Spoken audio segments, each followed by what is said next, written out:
Entonces, estamos con Manuel Espino, fundador de Ruta 5, exdirigente nacional del Partido Acción Nacional, exdirigente en Chihuahua y un hombre que ha participado en los trabajos electorales desde 1982, prácticamente 7 elecciones, 36 años, políticamente hablando. En estos 36 años, Manuel Espino, ¿cuál es tu mayor satisfacción?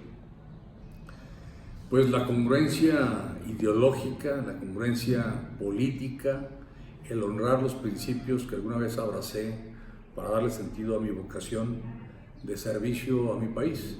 Puedo apreciarme de que he mantenido una verticalidad en la forma de hacer la tarea política respecto a las convicciones que tengo.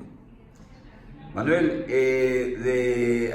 desde 1994 a la fecha han pasado 5 elecciones presidenciales. ¿Del 92? 94. No, del 92. 94 Cedillo, Diego Fernández de Ceballos. Perdón. En el 94 a la fecha tú has resultado triunfador. Invariablemente sabemos que en 94 Diego no alcanzó el triunfo, lo llegó Cedillo, pero la votación fue muy alta. Tú fuiste diputado federal.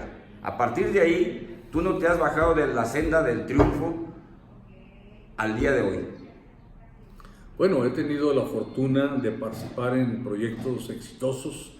La campaña de Diego fue muy exitosa. Creo que por una decisión personalísima que no comprendemos muchos, él decidió no cristalizar ese triunfo que lo teníamos en las manos. Me tocó a mí ser coordinador de su campaña en el norte del país, en el estado de Chihuahua. Sin embargo, fue una experiencia de grandes lecciones, de mucho aprendizaje para lo que vendría después en mi trayectoria política. Año 2000, ganas la presidencia y vuelves a ser diputado federal.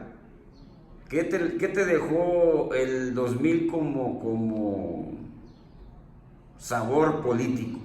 Bueno, entonces me tocó coordinar la campaña de Vicente Fox en el estado de Sonora, una campaña también exitosa, la más exitosa hasta ese momento en la vida política del Partido Acción Nacional. Llegué al Congreso de la Unión y a los pocos meses fui invitado por el presidente para ir a coordinar las giras presidenciales, tarea que cumplí durante un año, que fue el acuerdo con él, y regresé al Congreso Federal a acompañar a Felipe Calderón, que era el coordinador entonces de la bancada blanquiazul. Para el 2002 eres secretario general en la reelección de Luis Felipe Bravo Mena. De ahí te vas como candidato a la presidencia nacional en el 2005 y te toca coordinar todo el esfuerzo de la campaña de Felipe Calderón. ¿Qué sabor te dejó esa campaña?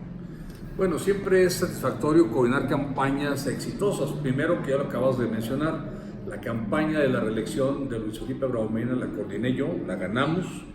Después me tocó, ya como presidente nacional del PAN, coordinar, dirigir la estrategia electoral de Felipe Calderón, pero una estrategia paralela a la del candidato, que tenía una estrategia muy mala, era un hombre muy necio como candidato, muy conflictivo, muy problemático, que nos puso en riesgo de perder la elección presidencial. Tuvimos que implementar una estrategia paralela en todos los distritos electorales federales para reforzar la campaña presidencial con la estrategia tan deficiente que tenía entonces el candidato. Se ganó con muy poquita diferencia, pero lo logramos finalmente. Eres el presidente nacional del PAN del 2006. Tienes un récord como presidente nacional de ese partido. Logras obtener 52 senadores, 208 diputados y abruptamente adelantas la elección la renovación del Comité Ejecutivo Nacional 4 meses. ¿Por qué?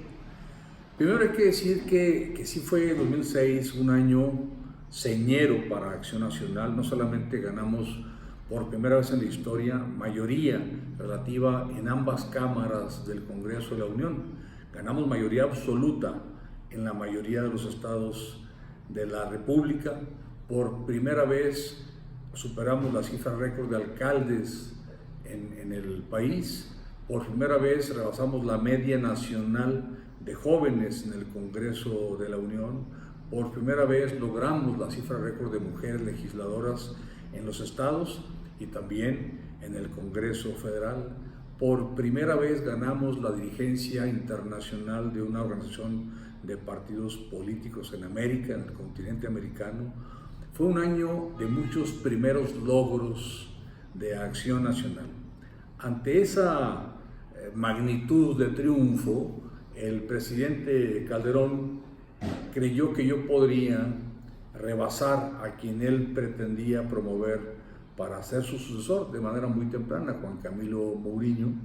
Algunas encuestas que desde entonces me hacían aparecer como un posible candidato presidencial, pues vino una arremetida del presidente, quien primero intentó sacarme de la dirigencia del PAN, ofreciéndome la embajada de España, cosa que rechacé porque me parecía indigna la intención, y finalmente me mantuve, pero adelanté la salida de mi dirigencia del partido porque ya venía una nueva arremetida que hubiera derivado en un encontronazo de grupos dentro del PAN, y yo tenía que cuidar antes que nada la unidad, la cohesión interna de Acción Nacional, y esa es la herencia que le dejé a los panistas que dirigieron el partido después de mí. Dejé un partido sin deudas, unido, con triunfos, con récord en cifras electorales que nunca se habían dado en el PAN.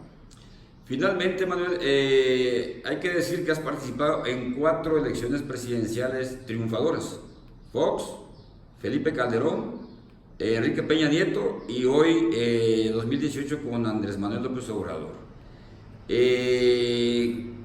Para el 2024, ¿qué nos depara con tu persona? Pues seguramente estaremos apoyando al mejor candidato presidencial que haya en este momento. Cuando yo salí del Partido Acción Nacional, aprendí que la lealtad al país no consiste en apoyar incondicionalmente a los candidatos del partido en el que se milita, porque es una lealtad partidista que no privilegia el postulado del PAN de darle mayor importancia al interés nacional. Entonces aprendí que hay que apoyar a los mejores candidatos posibles, no importa de qué partido sean, no importa de qué filiación ideológica sean, sino que sean los más honestos, los del mejor proyecto, los del mejor liderazgo social acreditado, los de la mejor propuesta viable, los que están dispuestos a hacer un gobierno abierto, incluyente y muy importante, que tengan credibilidad social. Y eso lo aplicamos en su momento cuando tuvimos que optar entre Andrés Manuel López Obrador y Enrique Peña Nieto, en el movimiento que yo dirigía en ese momento, volver a empezar. En una Asamblea Nacional se decidió que optaríamos por Enrique Peña Nieto, toda vez que quien preferíamos que ganara había quedado en un lejano tercer lugar en la preferencia de los ciudadanos, que fue Josefina Vázquez Mota. Y 6 años después, en una Asamblea Nacional del movimiento que hoy encabezo, que es Ruta 5, se decidió por abrumadora mayoría que el mejor prospecto de los candidatos existentes era Andrés Manuel López Obrador, y nos aplicamos a diseñar una estrategia triunfadora de mucha movilización electoral en todo el país, y aportamos de esa manera al triunfo del hoy presidente de México. Al margen de ideologías, al margen de partidos y, muy importante, al margen de fobias del pasado, porque es públicamente conocido que entre Andrés Manuel y yo siempre hubo grandes diferencias. Nos conocíamos de segunda mano por lo que otros decían de nosotros, y cuando nos conocimos de primera mano nos dimos cuenta que había más puntos de coincidencia que de divergencia, y eso nos llevó a hacer una tarea de conjunto en la campaña presidencial. Estamos en la época de la alternancia. Te ha tocado vivir con Calderón, con un regreso del PRI del 2012 y hoy con Andrés Manuel López Obrador. Si estamos en la época de la alternancia, ¿qué puede suceder en el 24? ¿No puede suceder que llegue un independiente sin partido? Sí, es probable, o sea, todo es posible en la vida política. hay muchas sorpresas, pero en este momento es muy pronto para poder prefigurar un escenario de sucesión presidencial en el 2024. Y finalmente, lo que lleva el sexenio del presidente López Obrador, ¿qué te ha parecido? Bueno, es un gobierno todavía incipiente, lleva apenas medio año en el ejercicio del gobierno. Hay cosas que no me gustan, hay cosas que no entiendo y hay cosas que me satisfacen. Me deja tranquilo que a estas alturas no se ha actualizado la versión de muchos, las premoniciones de que a estas alturas del gobierno de Andrés Manuel el país estaría económicamente quebrado. No es así, es una economía fuerte y con gran potencial de vigorizarse aún más. Tenemos un gobierno que ha mantenido una política exterior que le permite al país estar estable.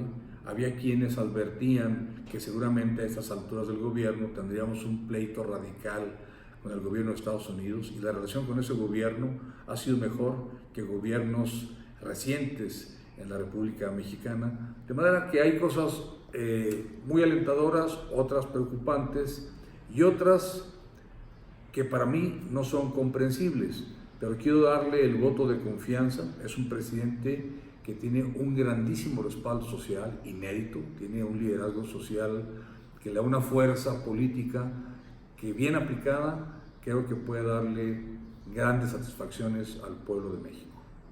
Finalmente, ahora sí, punto de vista sobre la cancelación del Naim. Bueno, es un tema muy controvertido.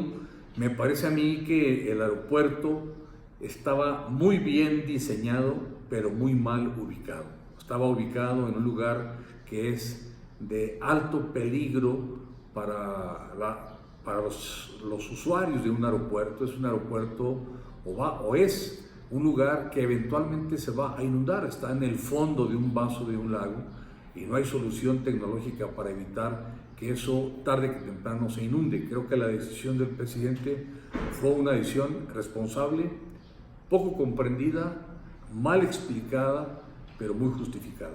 ¿Algo que quieras añadir? No, solamente decirles a las personas que tienen en este momento frente a ellos mi imagen, pues reiterarles que estoy en la mayor disposición de servir con honestidad, con eficacia, a los mejores proyectos políticos de México. Muchas gracias, Manuel. Suerte.